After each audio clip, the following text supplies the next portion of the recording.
Family Secrets Pilot by Allison Osborne. Exterior, Northern Ontario, edge of a field.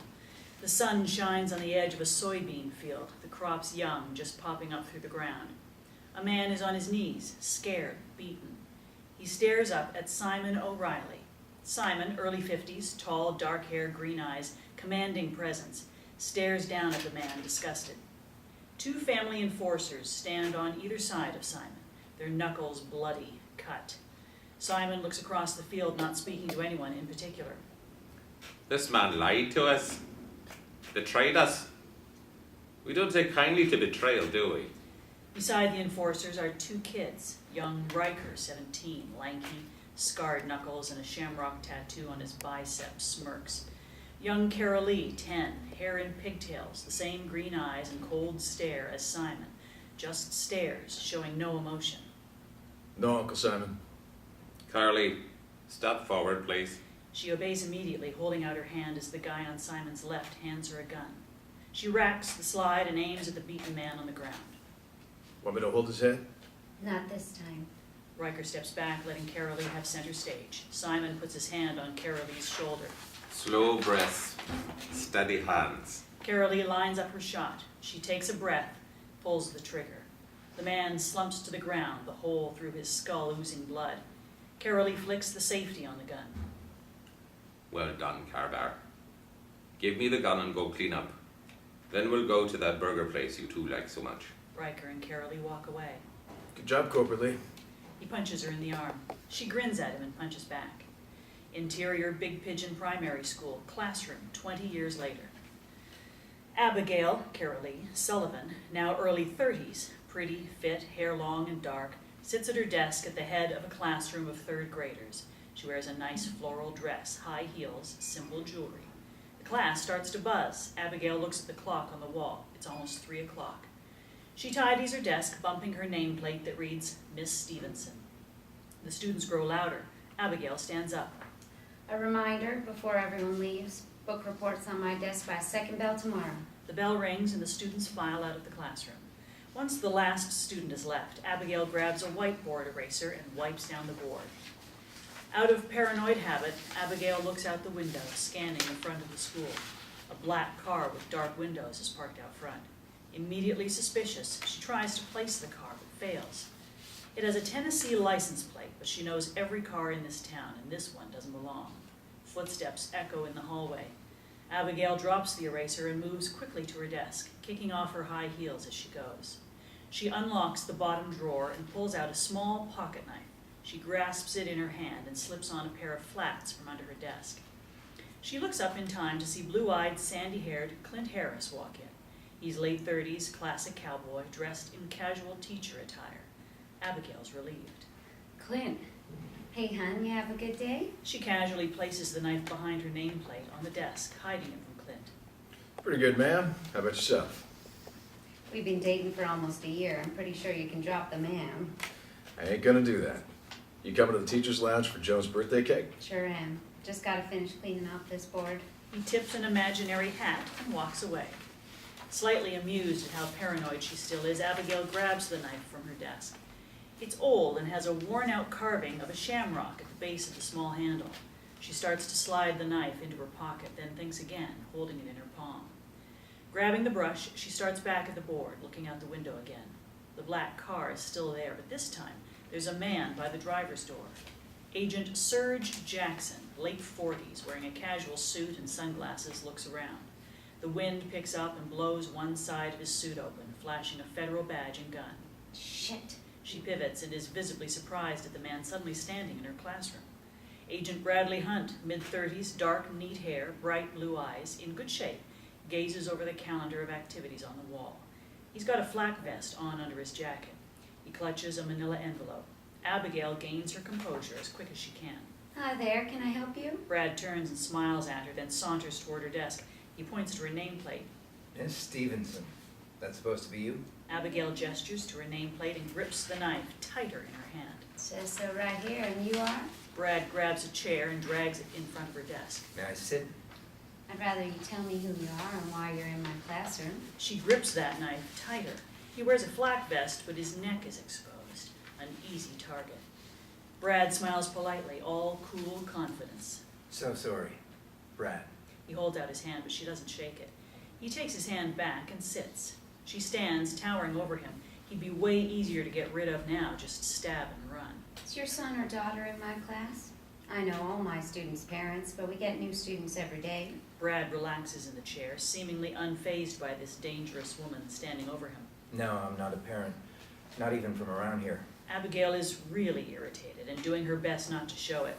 Okay, Brad. Then what, may I ask, are you doing here? I'm looking for someone. Abigail Sullivan. Hails from Canada. Used to run with some questionable associates. Abigail is screwed, and she knows it. She's cornered, caught like a rat in a trap, and every inch of her is panicking. It's starting to show. Brad has her. She's about to break. She takes a breath, and all her panic seemingly disappears. She becomes as Southern Belle as she can, without the accent or big hair. She sinks into the seat across from Brad, balancing the knife in her lap. I see what's happened here. There's a Sullivan over at Little Pigeon Primary. With the school name so similar, it can be confusing. Maybe that's who you're thinking of? It's Brad's turn to be a little annoyed. He thought he had her. I really don't think that's who I was. I'll get the number from the school and you can just call her. I don't know if she's from Canada. You'll have to ask her yourself. In one quick motion, Abigail swipes a Rolodex from her side drawer and pops it on the table. Brad's hand immediately goes for his gun, hand hovering above the holster. I only came in alone because this is a school. Abigail pauses, focusing on his gun. It sits next to his FBI badge. She slowly starts to twirl the Rolodex, thinking of her response. As she twirls, a few small wads of money fall into her lap. You want to tell me what your gun and badge are for, Brad? Or am I going to have to call security? Brad plucks his badge off his belt and slides it across the desk to her. She releases the Rolodex and swipes the badge. As she studies it, Brad slides the Rolodex to the side of the desk. Abigail looks at the knife sitting on her lap, then back at Brad. She's still worried, trying to figure out how the hell to get out of this. She tosses the badge back to him. FBI? The kids at Walden Creek High can pound out a dozen of those in shop class. Brad fishes out his official ID and tosses it onto the desk in front of her. She picks it up and looks it over. She looks at him, then back at the picture on the ID, wasting time. Agent Bradley Hunt, FBI.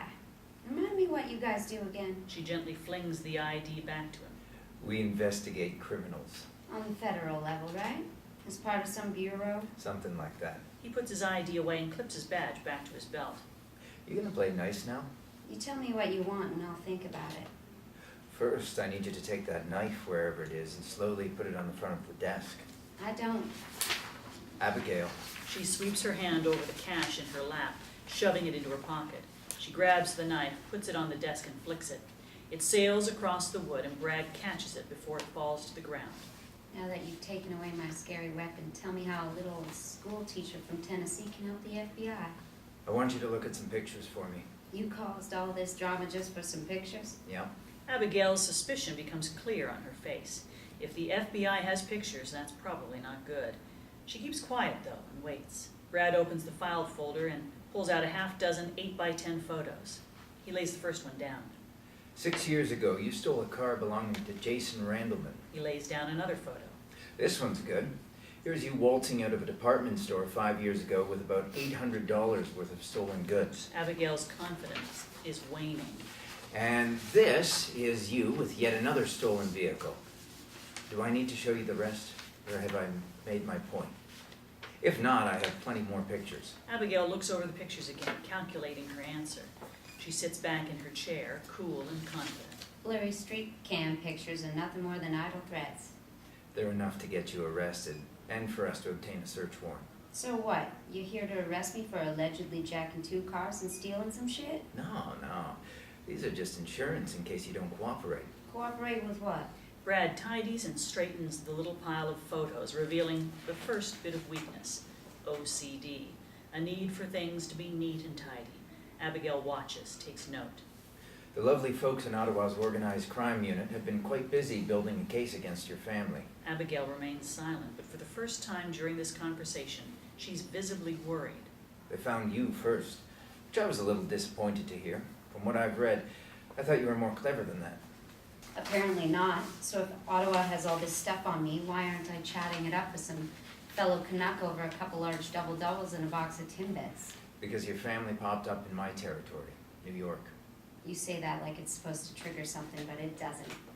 New York was always just a big city on the other side of the border to us. With a bunch of banks that your cousins are robbing. Abigail's surprised by this, but that quickly falls away to amusement. You sure you got the right family, Agent Hunt? We didn't rob banks. We barely used banks. I have the right family, Abigail. He pulls out another photo. Riker Campbell and Claude Bolton stand next to each other on a street corner. Riker, now late 30s, is confident, relaxed. Claude's tall, hair and clothes neat, gaze focused on something across the street. Devin O'Neill, a few years older than Abigail, looks a little rough around the edges. He stands behind Riker and Claude, adjusting his glasses. Abigail stares at the photo, unable to speak, the images tugging her heartstrings. The Golden Trio. Or should I say the Green Trio, you being an Irish family and all. Brad sets another photo down, followed by 3 more. All of dead bodies left at the back doors of bars, men tortured and beaten. Bank robbing might not be your family's MO, but beating and torturing Italian gangbangers? Now that shoe sort of fits. Abigail shuffles the photos, pretending to look at the bodies, but she moves them away, revealing the picture of Ryker. She lingers on it, then composes herself and pushes the photos away. Honestly, Agent Hunt, you're probably more familiar with what my family is doing than I am. I quit a long time ago. My uncle died and the family broke apart. I haven't spoken to them in more than a decade. My family didn't rob banks, and we also didn't keep people around too long if we wanted them dead. So if these Italians are being tortured, it sounds like someone is looking for something, whether it be my family or not. You probably know more than you think. I knew them as kids. I have no idea what they're doing now, so you're better off without me. Now, thanks for stopping by. Sorry I couldn't be of more help. If you do find them, Agent Hunt, be careful. Miss Sullivan, I don't think you understand. You're coming with me back to New York to figure out what's going on inside these guys' heads. You grew up with them. You know them better than any psych profile ever will. We need you on the scene, feeding us live intel. Abigail stiffens. Oh. Yeah?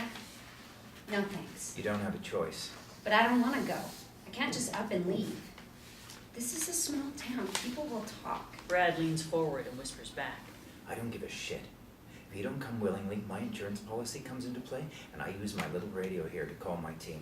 Then we haul your ass out of here, right to FBI lockup. You'll arrest me for allegedly stealing a car 6 years ago? That'll be a start. Abigail is at a loss for words. She looks around her classroom at her students' pictures and then the posters on the walls. You can grab your purse, then we'll make a quick stop at your house for you to pack a suitcase. If we leave within a few hours, we should reach New York by nightfall. Whoa, wait, now?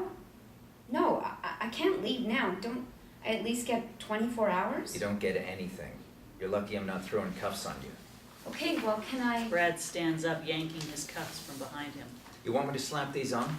Because we can take a nice walk right past all your teacher friends, and you can show off your new bracelets. Abigail stands slowly, seemingly defeated. You don't need those, Agent Hunt. Brad tucks his cuffs away and gestures to the door. Abigail starts toward the door, but pauses, turning to Brad. She's sincere in her words. It's Brad, right?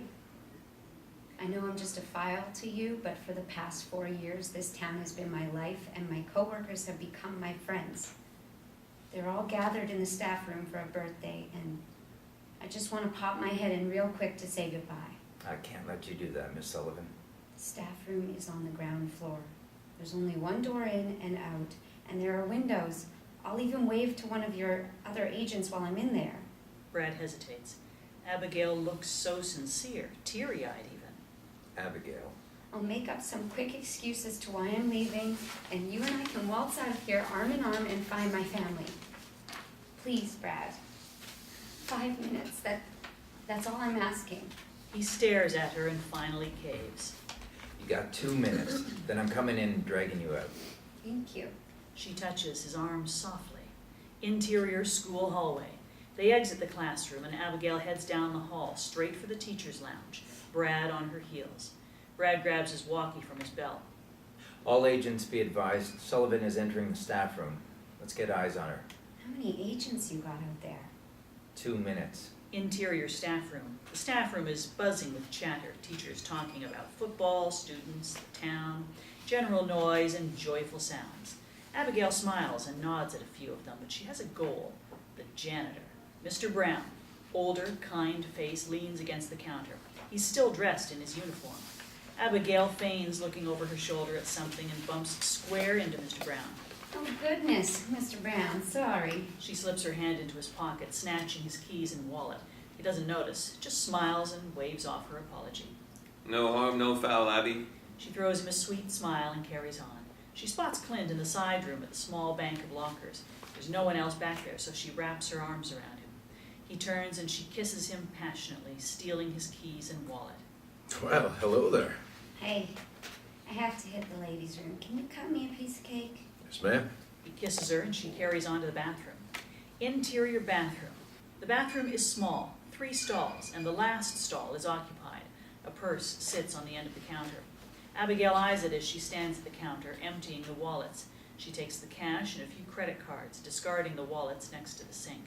She shoves some cash into her bra and a few bills into her shoes. The person in the stall is still peeing, so Abigail swipes the wallet from the purse. She empties it of cash and then slips it back into the purse as the toilet flushes. She hurries out of the bathroom. Interior staff room. Abigail pivots as soon as she's out of the bathroom, heading for the back door of the staff room. On her way past the linen shelf, she grabs 2 cloths. She pauses on her way out of the staff room as the happy buzz of her coworkers hums through the air. She allows herself half a second to say a silent goodbye, then pushes out the door. Interior school hallway. She starts down the hallway, glancing over her shoulder. All clear. She turns one corner, then another, digging out the janitor's keys from her pocket. She reaches the maintenance door to the roof and unlocks it. Interior back stairwell. She shuts the door behind her, tossing the janitor's keys away, and starts up the stairs to the roof. Interior school hallway. Brad stands in the hallway, regretting every second of letting Abigail go. Anyone got eyes on Sullivan yet? Exterior school. Agent George Alvarez, late 40s, looks up at the tiny window, seeing only people's heads in the staff room. Negative. The windows into the staff room are 6 feet high. Interior school hallway. Shit. Brad pushes open the door to the staff room. Interior staff room. Brad walks quickly through the staff room. A few teachers notice him and try to place him. When the teachers can't place him, a few of them start to question who he is. He ignores them, keeps moving toward the back of the staff room. He sees the second exit. Shit. He leaves the staff room. Interior school hallway. Brad looks up and down the empty hallway, then heads in Abigail's direction. Exterior school roof. Abigail peeks out the door, sees Agent Doyle, fresh out of the training academy, guarding the roof. He's not wearing a jacket, giving Abigail a clear view of his gun and badge. Interior roof entrance. Should have worn pants today. Abigail practices a takedown maneuver a few times, then pushes open the door. Exterior school roof. Abigail walks fast and confident toward Doyle. He has no idea she's behind him. She reaches him and launches herself, wrapping her hand around his throat and kicking out his knees. They both collapse and she squeezes tighter and tighter. Doyle struggles, but Abigail has him. She's used to fighting targets larger than her. Doyle falls limp and she scrambles out from under him. She tugs his belt off, fastening it to her waist. It looks a little silly with her floral dress, but she doesn't care. And now she has a utility belt with a gun and a walkie. She goes through Doyle's pockets, grabbing his ID and wallet. She empties the wallet, stuffing the money in her already full pockets. Interior school hallway. Brad reaches the roof entrance and tries the door. It's locked. He hits it, frustrated. Exterior school roof. Staying low, Abigail moves to the edge of the roof, next to a ladder to the ground. She peers over the edge to the small staff parking lot. All clear. She wraps the hand towels around the metal bars of the ladder and slides to the ground. Exterior school parking lot. Crouching, she weaves in and out of the cars. Does anyone have eyes on Sullivan? His voice makes her jump, but she keeps moving. I repeat, does anyone? Abigail rips the walkie off the belt, chucking it under a car. She reaches Clint's big, shiny pickup.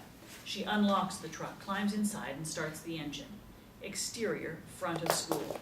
Jackson lifts his gun from its holster and looks around at the empty front lawn. Negative. Exterior back of school, beside parking lot. Alvarez looks around, slowly walking to the parking lot. Negative. Exterior roof. Doyle wakes up and frantically looks around. He has nothing. Oh, man. Interior school hallway. Brad hurries down the hall toward the back of the school. Doyle? Doyle, do you have eyes on Sullivan? Exterior back of school, beside parking lot. Alvarez continues to the parking lot. Clint's truck quickly backs out of a far spot and tears away toward the back field. Boyfriend's truck just took off. Exterior back of school. Brad pushes out the back door and beelines for Alvarez. They both watch as the truck kicks up dirt and dust. That field will chew up our cars if we try to follow. Brad grabs his walkie. Doyle, where the hell? Brad cuts his words as Doyle's missing walkie crackles under a nearby car. Jackson rounds the corner as Doyle climbs down the ladder. What happened to you? She jumped me, took my gun, She took your entire belt. and my wallet. Brad is pissed. He turns, walking back to their cars. Doyle grabs his walkie from under the car and follows. None of this gets back to Grant. Everyone understand? And find out where that damn field goes. Interior, exterior, Clint's truck. Abigail bounces the truck out of the field and onto an old dirt road. She turns down a smaller road, then into a back entrance to a farm. She pulls the truck behind a large barn, cuts the engine, and hops out. Interior, horse barn. She rushes into the barn, straight to one of the back stalls. A large horse greets her, happy to see her. She gives him a quick pat, then crouches to the wooden storage box at the back of his stall. She tugs out blankets and reins and a few other horse accessories, tossing them aside. She sticks her finger in a small hole at the bottom of the box and pries up the bottom panel. She scoops out a few wads of bills, a passport, a few fake IDs, and some papers. Bo, the horse, bumps her with his nose. She gives him another pat. Not now, Bo. Boots on gravel crunch from outside the barn. Abigail freezes. Darlene, Clint's sister, walks into the barn. Clint, what are you doing home? Clint? Abigail crouches in the corner of the stall, hiding. Darlene walks farther into the barn. Abigail holds her breath, staying as still as possible. Darlene suddenly pivots, looking at something back at the main house. Now who's this? She leaves the barn. Abigail peeks over the stall and out the far window. A black car is pulling up to the house. She crouches down in the stall, thinking. Bo bends his head to hers, asking for a scratch. She looks at him, an idea forming. She grabs a blanket, pad, and saddle and tosses them on Bo. She secures some saddlebags, shoving the items from her stash into one. She hooks some reins on him and leads him quickly out of the stall. Exterior, Clint's farm. Bo turns toward the large woods, but Abigail tugs him the opposite way. No, we're not going back that way. She hears a car coming around the side of the barn. Fine, let's go. She swings up on the horse, head down, and starts him toward the woods. I really should have worn pants today. She kicks him into a gallop and rides into the forest. Interior, Hunt's town car. Brad drives, Jackson rides shotgun. She played the shit out of me. What'd she do? Give you some line about small town connections and friendship? Something like that. Why'd you let her go in there anyway? You read the file on her family. They don't screw around with friends or coworkers or any of that bullshit. Either your family or not. I thought she'd be different. Why, because she's a woman? Well, maybe. Let me tell you something right now, kid. Women are even better at this business than men. They're more ruthless and deadly, and they're the ones usually running things. It's like the lady in that movie said, may have the heads, the man might move the head, but the woman moves the neck. I don't think that's how that goes. Look, I'm just trying to pass on my last words of wisdom before they stick me behind a desk.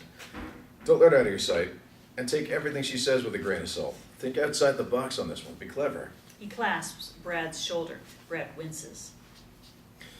Shoulder still sore? Brad nods. Shouldn't be. When we get back to New York, give Doc a call. Got it? Brad nods again. His phone rings and he answers it. Please tell me you have her cornered at the boyfriend's. Interior, Clint's barn. Alvarez stands in front of the empty stall, looking over the box and skewed lid. She ditched the truck at the boyfriend's. She also took her horse. Took her horse. Boyfriend's sister said that her horse is gone. There's also an empty box in the stall. Fake bottom. A stash. She Jesse Jamesed it right out of here. Here comes his sister. I'll call you back. Doyle and Darlene walk into the barn. There's hoof tracks going off that way. What's beyond that woods? Some more woods, a stream. Keep going and you'll run into a mountain or two. Ma'am, your full cooperation in this matter would be greatly appreciated. Y'all still haven't told me why you need to find her. We're the FBI. Our reasons... FBI, CIA, DMV don't mean shit around here. I'm her friend and possibly future sister-in-law if my brother gets off his lazy ass. So I have more right to know what she's up to than you do. Doyle steps between them, holding his tablet with a map of the area. He shows Alvarez. Her house is through the woods. Alvarez pulls out his phone, dials Brad. She's headed toward her house. You think she'd actually go back there? I guess we'll find out. Interior Brad's car. Escaped on horseback? Kind of digging this girl. Great support system, thanks, Serge. Does the FBI let you fire mentors? Not this one, kid. Exterior woods. Abigail rides Bo to the edge of the woods and dismounts. She walks through the trees, leading Bo. She comes to a low branch and wraps Bo's reins around and keeps going on her own, slowly, carefully.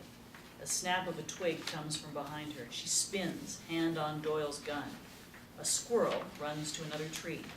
She shakes her head, frustrated that she's so jumpy. Flashback to exterior Uncle Simon's house, day. Uncle Simon's house is large, impressive. He sits on the back deck with a few other guys. They chat idly, watching an 8-year-old Abigail and her cousins play on the huge property. They run in and out of the trees. Abigail is sweaty, out of breath. She looks around a tree as Ryker runs behind her, throwing a stick at her. She spins to grab him, but misses. She catches Uncle Simon's eye, and he waves her over. She runs over to him. You move too quickly, tripping over your own feet. Move slow, pay attention to your surroundings, get to know them. Eyes and ears open. And Slow breaths, steady hands. Abigail turns around and stands on the porch for a second, then looks to her right, to a large bush she can sneak around. Back to present. Exterior woods. Abigail's calmed down. Slow breaths, steady hands. She turns right and continues through the woods. Exterior Abigail's house. She comes to the tree line and peers out, looking at the property around her house. Her house is old, strong, typical 2-story farmhouse. The lawn needs to be cut, and there are a few gardens that are sprouting some young plants. A southern oak tree stands tall beside the house. A rope swing hangs from a branch next to a 2nd-story window. Voices come from the front of the house, but the back appears all clear. She sprints toward the tree, using the momentum to leap onto the rope swing. She struggles a bit, but manages to climb to the 2nd-story window. She slides along the branch to the window and tugs the glass open, quickly rolling into the house. Interior Abigail's house, upper hallway. She flops to the floor, out of breath. Barking erupts downstairs, and claws scrabble on floor. Abigail stands quickly and shuts the window. Kiefer, a large Rottweiler, flies up the stairs, rounding the corner, ready to attack. Kiefer, stop. It's me. The dog slides to a halt, wagging his tail. No one else is here, eh? No one's gonna mess with you, eh, buddy? Abigail crawls to her bedroom, avoiding windows and light. Interior Abigail's bedroom. Abigail empties her dress pockets and grabs jeans and a t-shirt, tugging them on as best she can while staying low. She wraps the stolen FBI belt around her, securing the gun.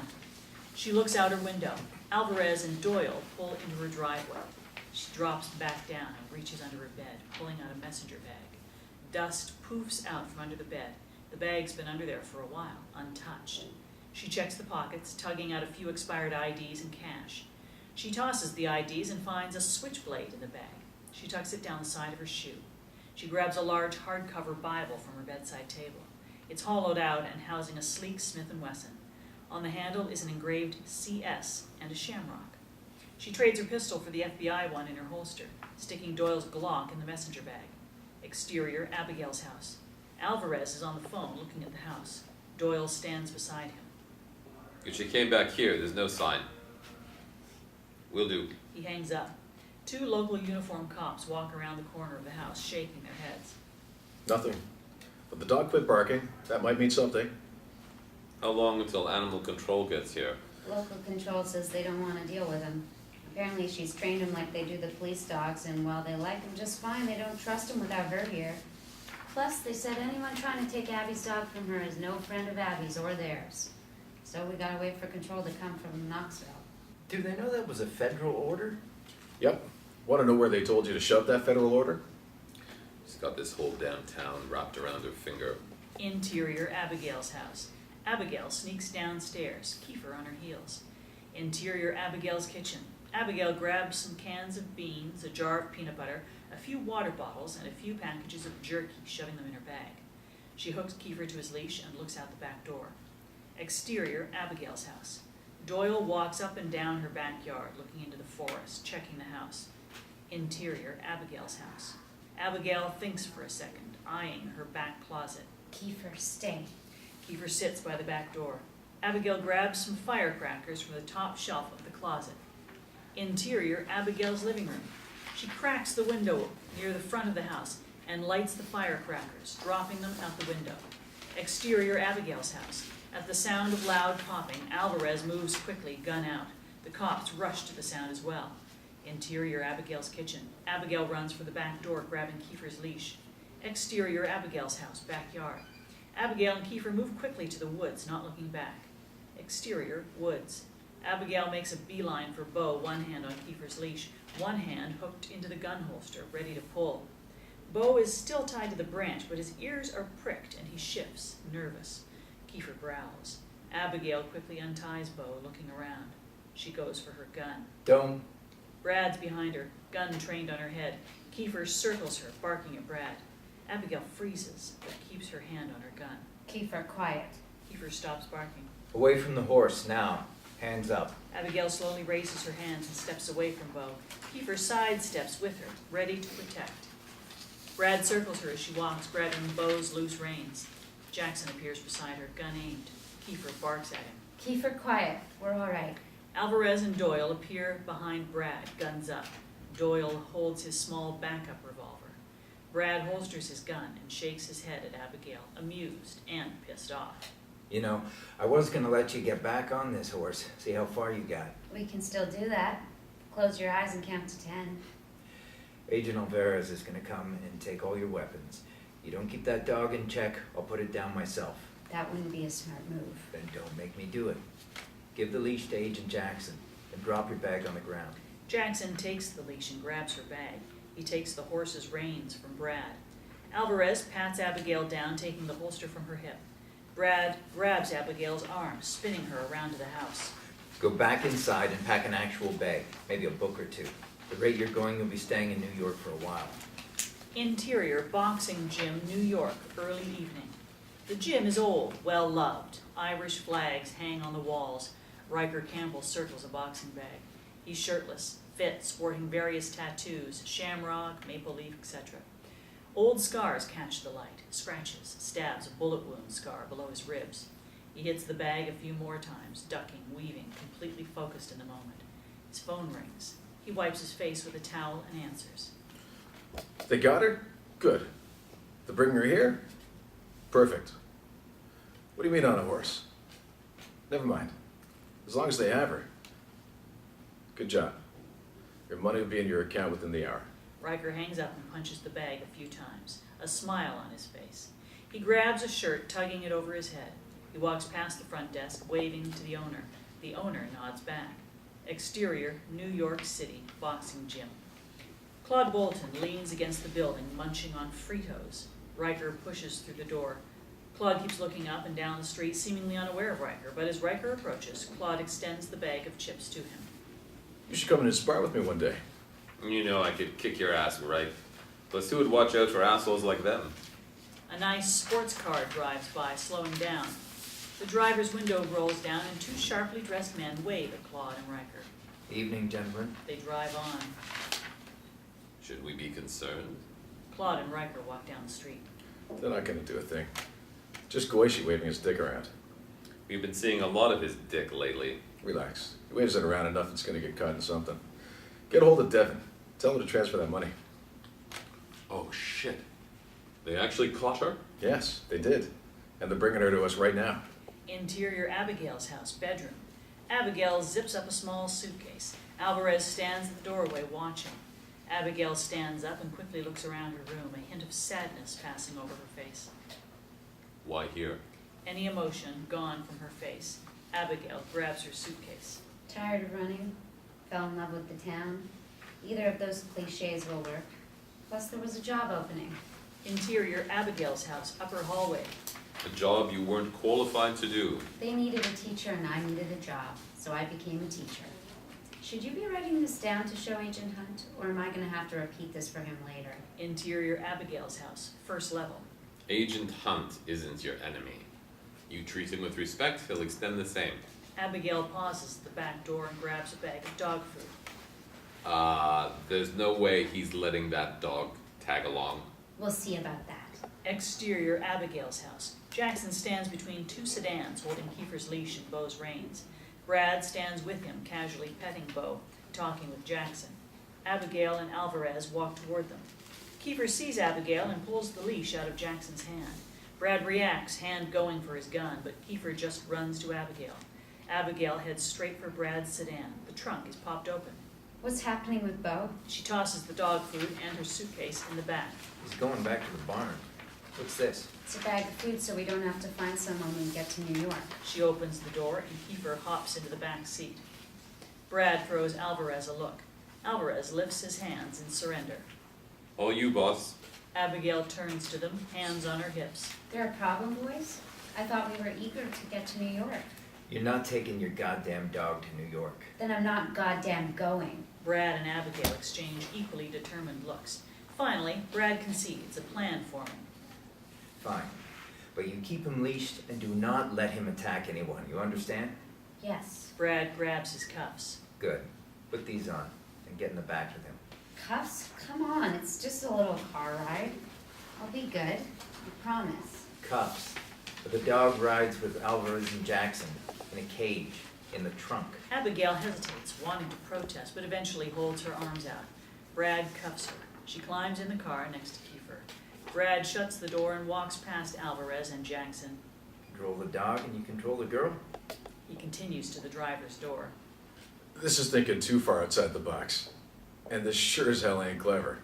I'm not picking up any dog shit. Interior, exterior, Brad's car.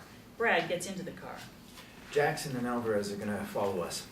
And the other car will be behind them. Please don't dive out of the vehicle. You won't get away and you'll just hurt yourself. I never liked the whole tuck and roll thing. It's way easier to take out the driver.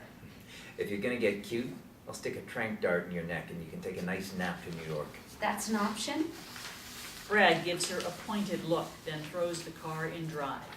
By the time they reach the end of the long driveway, Kiefer is settled with his head on Abigail's lap as she stares out the window. They drive past her white picket fence. You build this fence? That gazebo and pond back there too. It's nice. Yeah, it is. She never looks at him, just keeps staring solemnly out the window. Interior, exterior, Brad's car minutes later. As they leave the town, they pass a sign that says, "Y'all come back." Abigail stares at it, determined look on her face. I'm coming back here when this is all done. You what?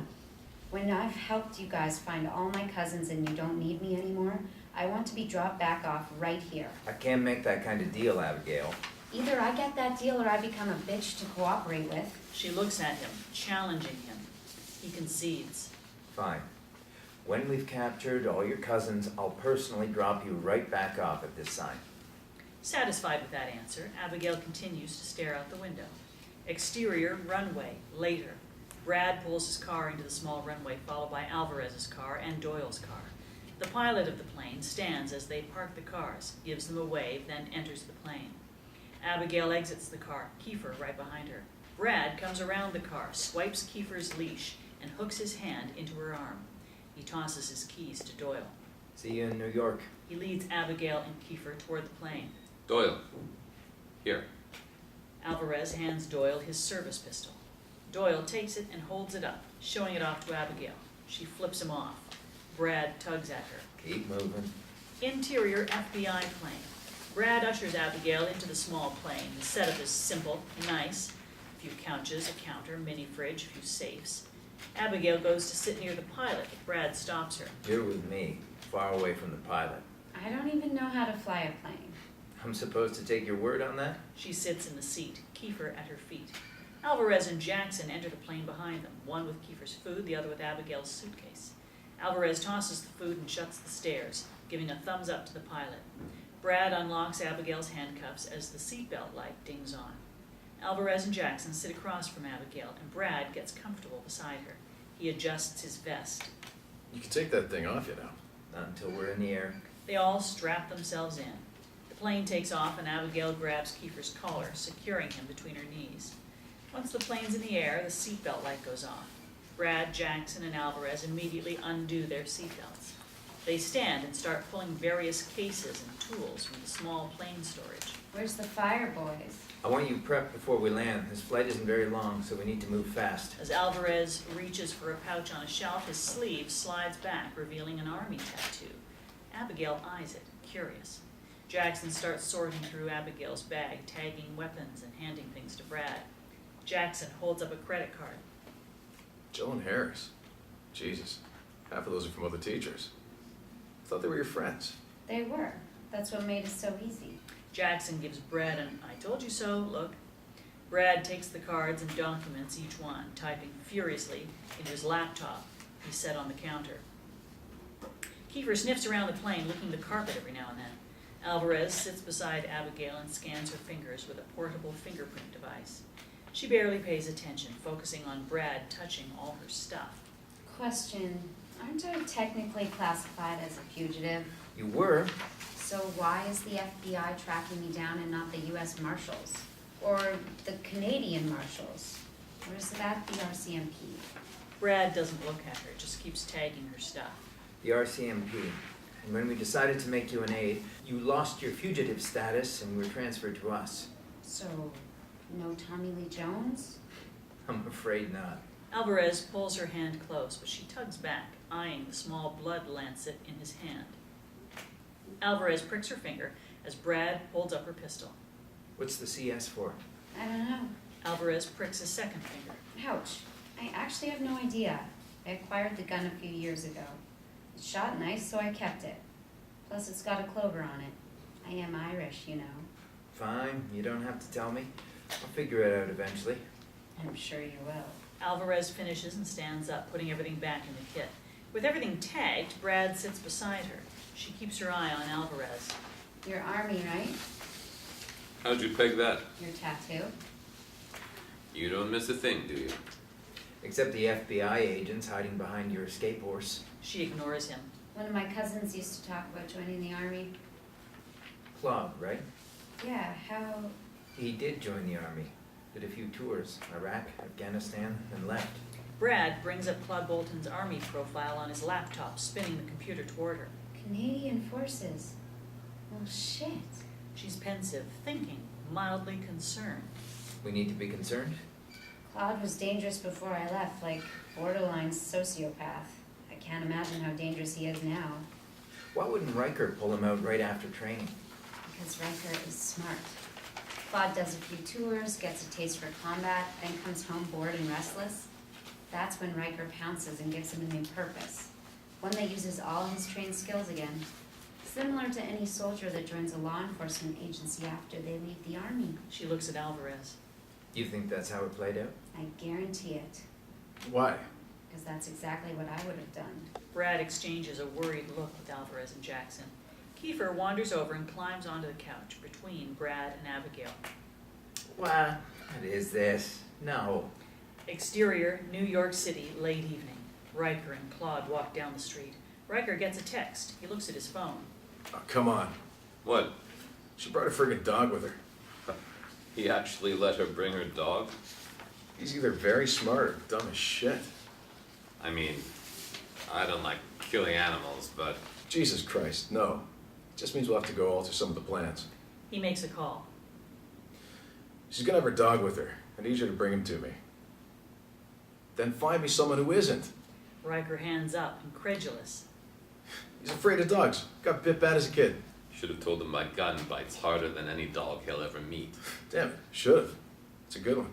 Two people across the road, engaged in what's clearly a drug deal, catch Riker's eye. Look at these dipshits. Riker and Claude cross the road. They walk right between the two dipshits. Riker corners the dealer. Claude gets right in the buyer's face. What the hell, asshole? We're doing something here. And now you're not. Get the hell out of here. I just want what I paid for, man. Claude shoves the barrel of a .22 into the guy's stomach. You're about to pay for a bullet in the gut if you don't get out of my face. The buyer decides it's not worth it and leaves. Claude stays where he is, looking out at the street, protecting Ryker. The dealer holds out a small wad of cash. Here, just take this. I'll leave. Dealer goes to walk, but Ryker shoves him hard against the wall. He looks over the money. This is a nice start. Where'd you get the coke? I don't know.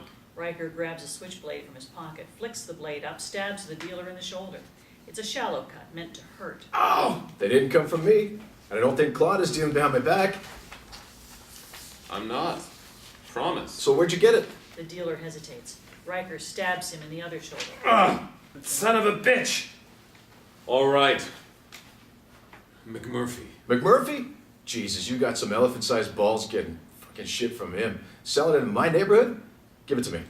Come on. You already got the cash. I can't go back empty-handed. Ryker fishes a Canadian toonie out of his pocket and tosses the coin at the dealer. What the hell is this? Ryker snatches the drugs as the dealer studies the toonie. Piss off, asshole. Ryker steps away as Claude jumps in.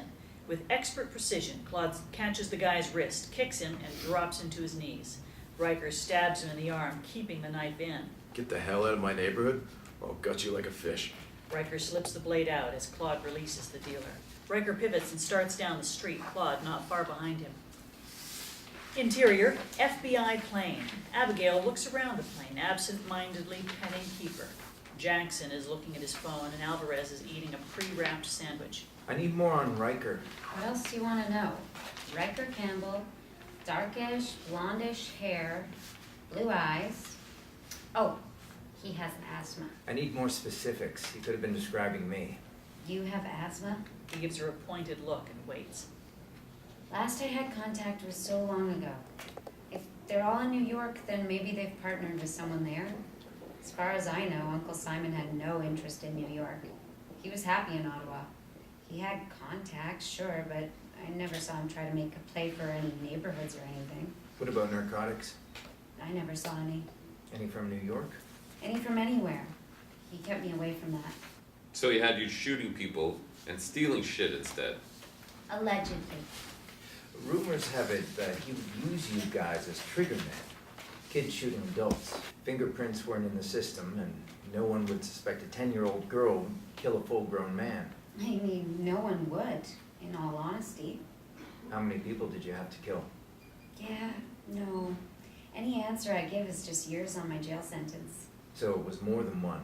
I haven't asked for a lawyer yet, but don't think I won't. You're threatening us with a lawyer. Damn it, we've never had to face a lawyer before. Oh, I'm shaking in my boots. Abigail's had enough of the disrespect. She stands and stares down at Brad. Look, Brad, I was raised by Simon O'Reilly.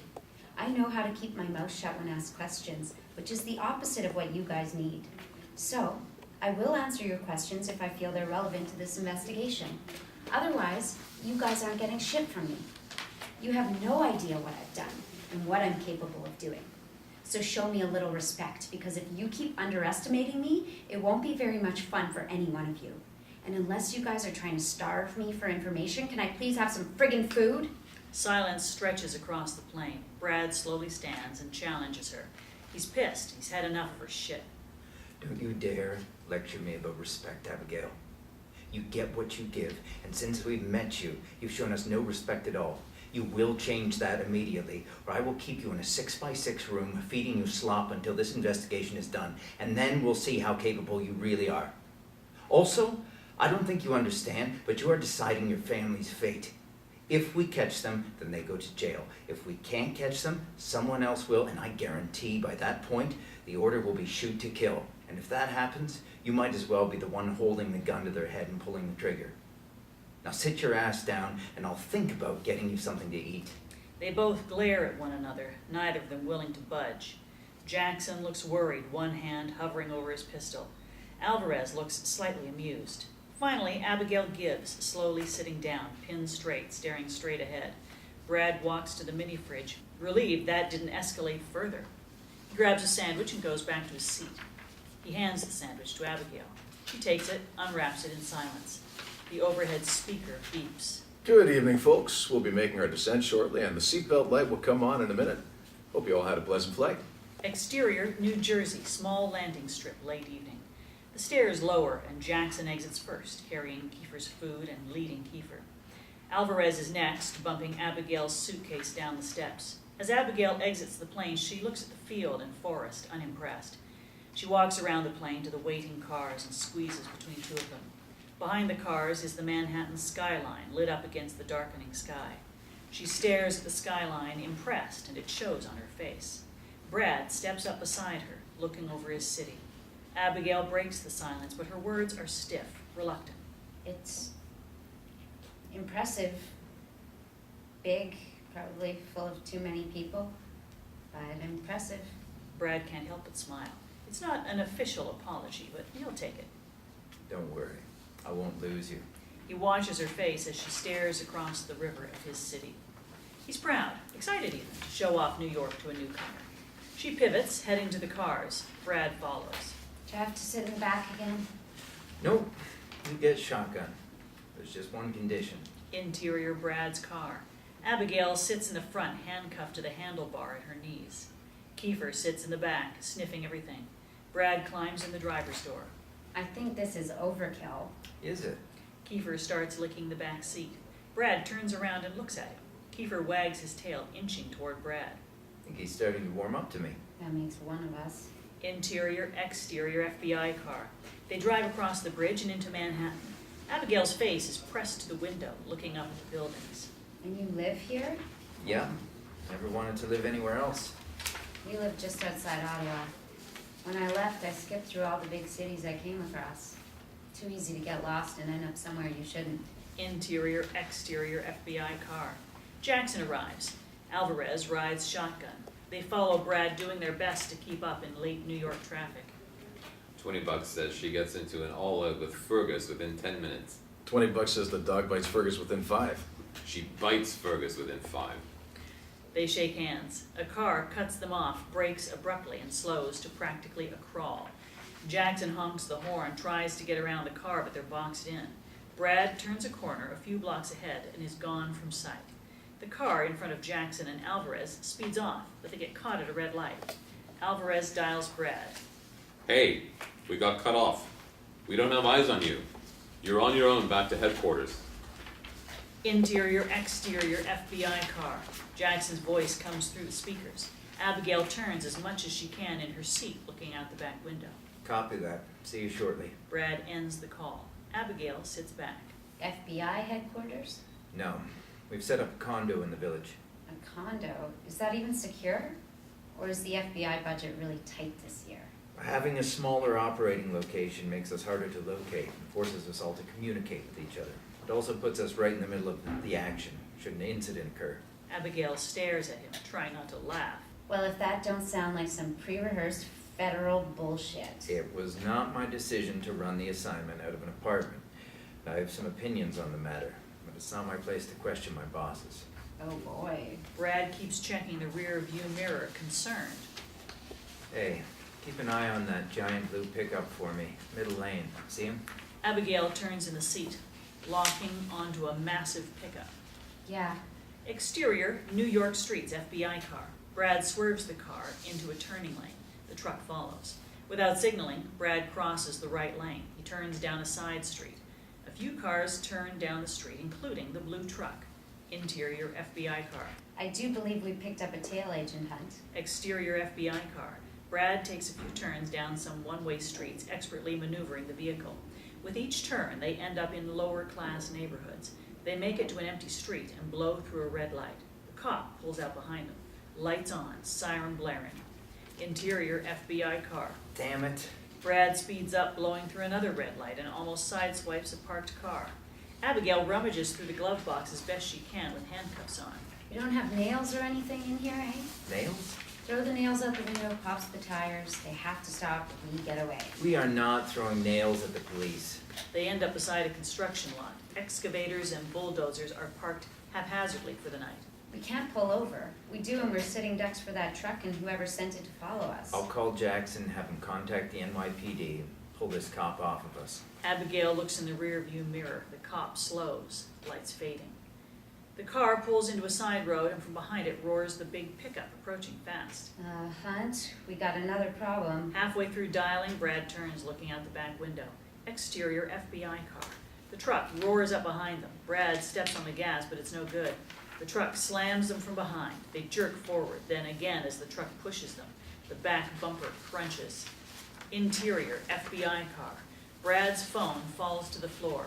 Abigail tugs at her cuffs, then yells to Brad. You gotta get these off me. She looks out the window. Shit. Exterior FBI car. The truck runs them headfirst into an excavator. The sedan smashes into the treads. The front end bends and snaps. The windows shatter and burst. The front end is total, smoke coming from the hood, and the back end is crunched up. The truck backs off, parking away from the construction vehicles. A guy in dark street clothes gets out. He walks toward the mangled FBI car, holding a gun at his side. The end.